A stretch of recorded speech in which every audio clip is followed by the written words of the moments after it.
महापुराण की कथा कहती है रविवार को अगर लोटा भरकर शिव को समर्पित करा जाता है तो घर में तेज लक्ष्मी प्राप्त होती है। क्या मिलती है? तेज लक्ष्मी।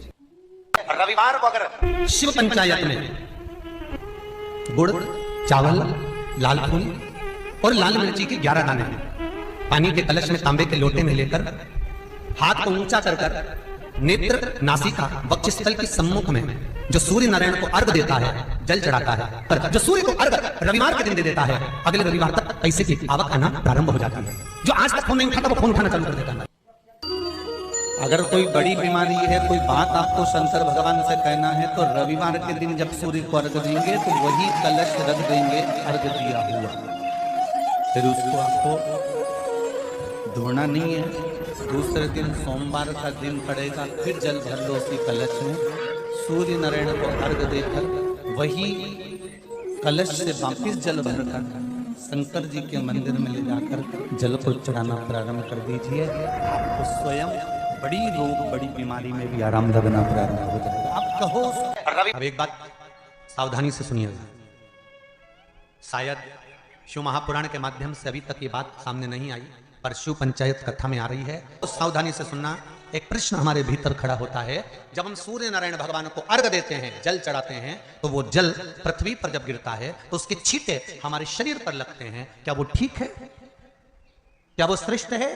तो शिव महापुराण की कथा कहती है, जब हम सूर्य को अर्घ देते हैं, सूर्य को जल चढ़ाते हैं, वो पानी जब पृथ्वी पर गिरता है, उसके छींटे हमारे शरीर पर लगते हैं, तो वो श्रेष्ठता का भाव निर्मित करते हैं। वो गलत नहीं हो सकता। कारण अब वो भी समझ लीजिए।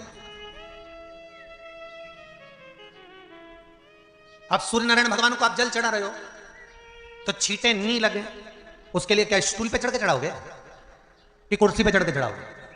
अरे बोलो तो सही। अब कई लोगों के दिमाग में यह बात भरा गई कि हम भगवान को जल चढ़ाते हैं, वो हमारे शरीर में छींटे लगते हैं, जमीन पे से पानी गिरता है, वो हमारे शरीर को छींटे लगते हैं, भगवान को अच्छा नहीं लगता होगा। कौन ने कहा? पहले तो उसको पकड़ के ला। मेरे राम जी महाराज, मेरे भगवान कृष्ण,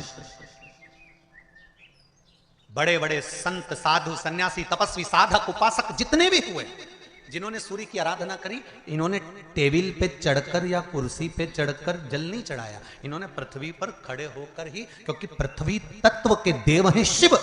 जब हम मृत्यु लोक पर खड़े होकर, पृथ्वी पर खड़े होकर भगवान शंकर का भाग पृथ्वी तत्व को धारण कर कर जल को हाथ में लेकर जब समर्पित करते हैं, और जो जल नीचे गिरता है वो शरीर पर अगर लगता है तो हमको उसका आशीर्वाद ही प्राप्त होता है, दोष नहीं लगता। पर लोगों ने इसको विपरीत कर दिया। कि कौन ने विपरीत करा? कई लोगों ने इसको विपरीत कर दिया। कौन ने विपरीत करा? तो जो दूसरे धर्म के लोग होते हैं, जिनको हिंदू धर्म से नफरत होती है और जो हिंदू धर्म की पूजन, सेवा, अर्चना को समाप्त करना चाहते हैं, वो धीरे धीरे धीरे धीरे कहने लगे कि सूर्य को जल चढ़ाओगे तो शरीर में लगेगा, शरीर में लगेगा तो दोष लगेगा। इसको कह कहकर घर घर में सूर्य को जल चढ़ाना लोगों ने बंद कर दिया कि आप जल चढ़ाएंगे तो दोष लगेगा, शरीर पे छींटा लगेगा, शरीर को ऐसा लगेगा। ये दोष नहीं है। कितनी सुंदर बात है महाराज। सूर्य नारायण भगवान को जब जल चढ़ाया जाता है, हाथ सिर से 8 इंच की दूरी पर होना चाहिए। जम के बोलिए, सिर से कितना ऊंचा होना चाहिए? 8 इंच ऊपर अपना हाथ होना चाहिए मस्तक से सूर्य को जल चढ़ाते समय।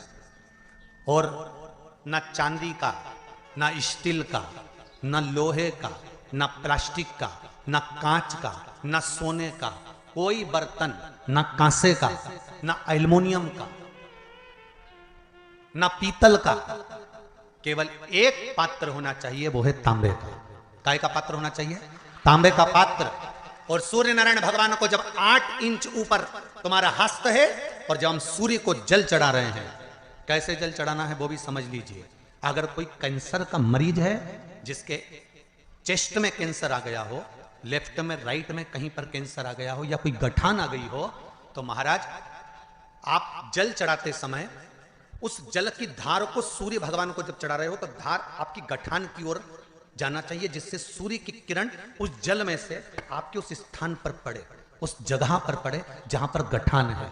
महाराज आप लगातार जल तो चढ़ाना चालू करो, अच्छे अच्छे डॉक्टर फेल हो जाएंगे और कह देंगे गठान ठीक हो गई।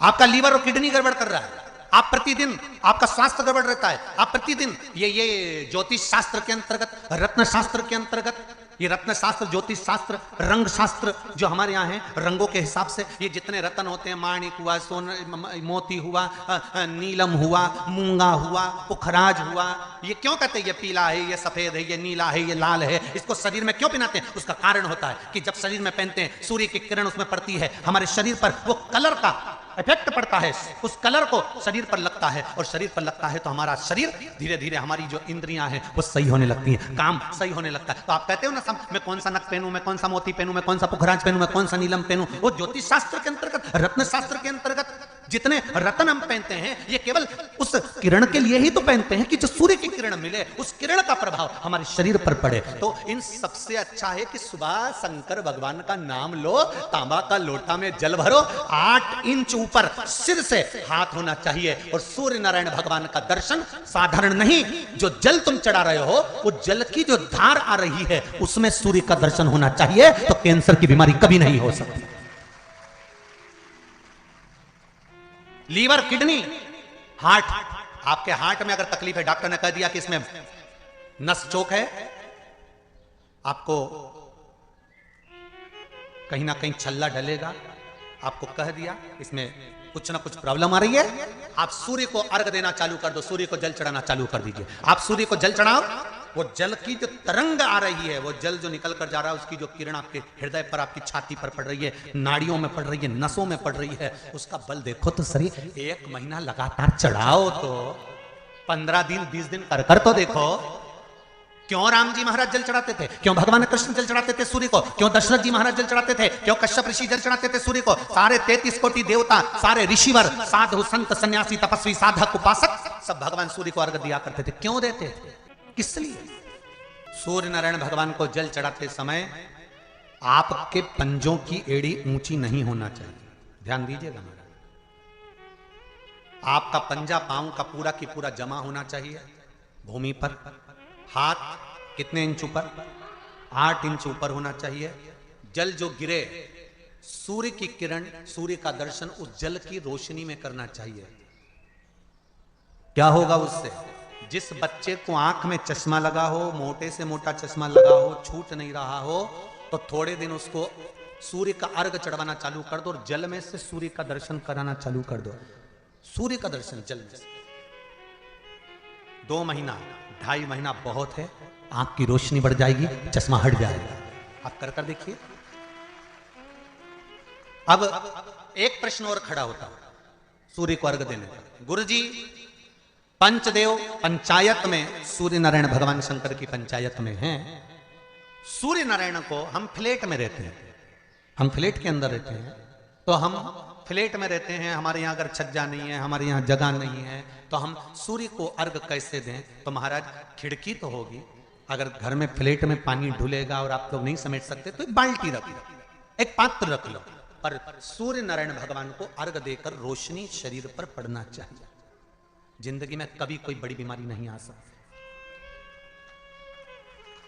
कितने लोग देते हैं सूर्य को अर्घ? जरा हाथ उठाओ। बहुत बढ़िया, बहुत जोरदार। पुरुष लोग भी देते हैं ना, चाहे बच्चे से बच्चा, बच्चों के हाथ में भी 1 लोटा पानी पकड़ा। घर में छोटे बच्चे हो ना, उनको तांबे का लोटा दो, पानी दो, जा बाहर खड़े हो, जा 1 लोटा पानी चढ़ा के आ। पहले दिन आप स्वयं बच्चे के साथ बाहर खड़ी हो, ओटले पर, घर के बाहर खड़ी हो, छत पे खड़ी हो या घर के बाहर खड़ी हो, और बच्चे से कह लो चढ़ाओ बेटा, देखो ऐसा हाथ 8 इंच ऊपर करिए, तांबे का लोटा लेकर पानी धीरे धीरे डोलना है। जैसे वो स्लो मोशन के सीन नहीं होते नाटक में, ये एकदम धीरे धीरे, बस नहीं तो मालूम पड़े छोरा छोरी एक साथ उंडेल के अंदर नहीं। जल चढ़ाते समय उस पानी में से सूर्य की किरण पड़ना चाहिए, सूर्य की किरण। एक बात और कहना चाहूंगा, अगर आप लोग स्वीकार करेंगे तो, अगर कहीं आपको लगता हो कि बच्चा पढ़ने में कमजोर है, विद्या में कमजोर है, रिजल्ट अच्छा नहीं आ रहा, पढ़ने में कमजोर है, वो पढ़े अपनी जगह पढ़े, वो कार्य करे अपनी जगह करे, मेहनत करे अपनी जगह करे। बच्चों को कह दो कि कुछ समय के लिए सूर्य को अर्घ देना चालू कर।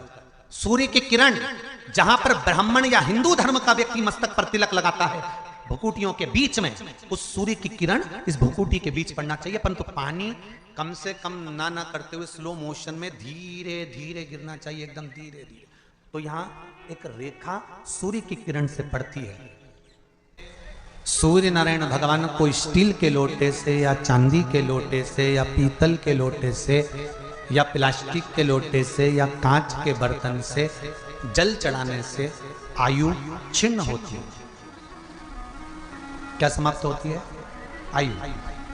और सूर्य नारायण भगवान को अगर तांबे के लोटे से जल दिया जाता है तो आयु की वृद्धि होती है, और दिन भर में अगर कोई काम अटकने वाला है तो वो काम का रास्ता खुल जाता है और शरीर की बीमारी समाप्त हो जाती है। शरीर की बीमारी समाप्त हो जाती है। एक नियम बना लो कि हमारे शरीर को, क्योंकि दिन भर हम दुकान पे बैठे रहते हैं, नौकरी में लगे रहते हैं, सर्विस में लगे रहते हैं। अगर मुंबई, पूना, चेन्नई, मद्रास आदि का अधिक बड़ी बड़ी सिटियों में लोग रहते हैं तो उनको ऑफिस जाना पड़ता है। सवेरे से जल्दी उठते हैं, काम करते हैं, दिन भर ऑफिस में लगे रहते हैं। व्यापार करने वाला व्यक्ति व्यापार करता रहता है, नौकरी करने वाला व्यक्ति नौकरी करता रहता है, धंधा करने वाला व्यक्ति धंधा करता रहता है, ठेला चलाने वाला, गाड़ी चलाने वाला गाड़ी चलाता रहता है। घर की माताओं को एक नियम चालू कर देना चाहिए। क्या नियम? क्योंकि जान है तो जहान है। बोलो सही है कि गलत है? शरीर में रोग आ गया, बीमारी आ गई, और तुमने 5 लाख रुपए महीना भी कमाया, मान लो, एक सरल भाषा में समझ लो, 5 लाख रुपए महीना तुम कमा रहे हो, 4 लाख रुपए महीना तुम कमा रहे हो, और शरीर में बीमारी आ गई। अब वो 5 लाख रुपए तुम्हारे कमाए हुए किसी काम के हैं क्या? हॉस्पिटल में जाओगे, दवाई में, गोली में, जांचों में वो समाप्त होते चले जाएगा। तुमने कमाया किसके लिए था? अपने बच्चों के लिए। मेहनत किसके लिए करी? अपने बच्चों के लिए। परिश्रम किसके लिए करा? आगे बढ़ने के लिए। और मालूम पड़ा कि तुम बीमार पड़ गए, जितना तुमने कमा कर जोड़ा था वो सब तुम्हारी बीमारी में लग गया। तो ऐसा कमाना कोई फायदे का है क्या? कमाओ, दिल से कमाओ, जितनी तुम्हारी कैपेसिटी है उससे दुगना कमाओ, पर उसके साथ एक काम चालू करो कि तुम अंतिम क्षण तक, जब मौत तुम्हारे दरवाजे पर आए, तुम्हारी उम्र जब पूरी हो, तब तक भी तुम बीमार नहीं पड़ो। उसके लिए एक काम चालू कर दो। हमें तांबे के लोटे में पानी भरना है, सिर से 8 इंच ऊपर रखना है, सूर्य को अर्घ देना है, और जो पानी नीचे गिरेगा उस पानी में से सूर्य का दर्शन करना है। वो पानी जब हमारे शरीर के इस हृदय रेखा के सम्मुख से, इस कपाल रेखा के बीच में से, मध्य से उस पानी की धार जब सूर्य की किरण देगा तो हमारे शरीर में कोई बड़ी बीमारी, ना कैंसर, ना लीवर, ना किडनी, कोई अटैक पटैक आ ही नहीं सकती। मेरा बच्चों से भी निवेदन है कि आप अपने पापा से कहो, आप अपनी मम्मी से कहो, और बड़ों से निवेदन है वो अपने बच्चों से कहो।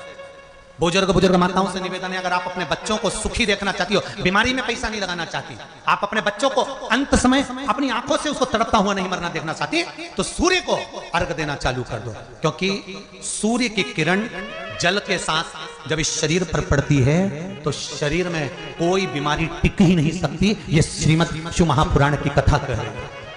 ये ज्योतिष शास्त्र कहता है, रंग शास्त्र कहता है। हमारे जितने ज्योतिष शास्त्र हैं, रंग शास्त्र हैं, नग बताते हैं, मोती बताते हैं, नीलम बताते हैं, पन्ना बताते हैं, ये सब क्या पहनाते हैं? रंग का क्यों पहनाते हैं? क्योंकि रंग का इफेक्ट इस शरीर पर पड़ता है। कपड़े कौन से कलर के पहन रहा है, उसका इफेक्ट इस शरीर पर पड़ता है। उसी तरह 8 इंच ऊपर मस्तिष्क से तुम्हारा हाथ होना चाहिए, तांबे के कलश में जल होना चाहिए, और सूर्य को देखकर उस जल की धार में सूर्य को जल दीजिए। जिंदगी में बीमारी तुमको नहीं घेर सकती, और बीमार हो भी गए हो तो 15-20 दिन करके देखने में कुछ नहीं जाता। बाद में मत करना, श्योर वाला हमारा झूठ बोल रहा होगा, उसमें क्या दिक्कत कह रहे हैं? क्यों बोल रहे हैं? उसका एक कारण है, आज के समय में लोग 80 साल और 90 साल के होकर नहीं जा रहे भाई। आज के समय में लोग, अटैक आता है, बीमारी आती है, कैंसर हो गया, शुगर हो गई, बीपी हो गया, 60, 70, 75, 55, 40 में लोगों के प्राण छूट जा रहे हैं। अगर ये पूरी पृथ्वी युवानों से जवानों से अगर विहीन हो जाएगी तो किस काम की? तुम्हारा कमाया गया धन किस काम का होगा? कौन कौन ले रहा है नियम? आज से नियम बना लो, एक तांबे का लोटा जल सूर्य नारायण को अर्घ देना है हमको प्रतिदिन। घर का चाहे छोटा हो चाहे बड़ा हो, जिस बच्चे को रोज बुखार आता हो, निमोनिया हो रहा हो, जिसका लीवर किडनी डैमेज हो गया हो, वो नियम बना लो, 15 दिन के अंदर, 20 दिन के अंदर डायलिसिस में अंतर आ जाएगा तुम्हारे। तुम कर तो देखो, इस प्रभाव करे।